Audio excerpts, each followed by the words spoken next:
Shenjat afër kësaj vrime i la policia e Kosovës. E këto i shërbyen ekipeve të kësaj të fundit dhe të KFOR-it për të ekzaminuar këto vrima që u krijuan nga plumbat qarr.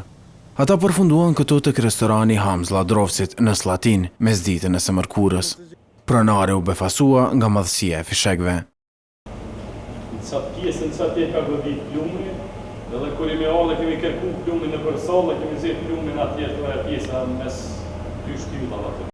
Ky fakt e ka bërë këtë të fundit të dyshojnë në diçka. Kur po një prella që modhe prej personelit, edhe u bo alarmon të kjo punë, atëherë mendum që duhet tjetë diçka tjetër, edhe të pyet me telefona mes njerëzve shokëve dhe policinë që i njoftum, morëm lojmin që KFOR-i janë me poligon në gjujtje në mbrapa kësaj kodrës, edhe vetëm ja pisë që i shpërnejeve dhe që mendonim se mund tjetë e KFOR-it. E predha qërane lokal i rrezikuan njerëzit e pranishëm aty. Kamarieri ka qenë cili ka shku në kuzhinë me morë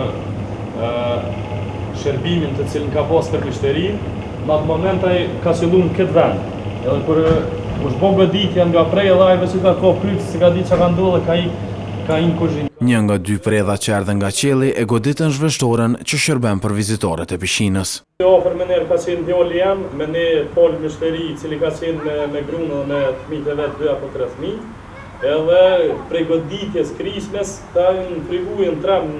Lajmin për Klan Kosova ka konfirmuar edhe Agron Borovci, zëdhënësi policisë për rajonin e Prishtinës.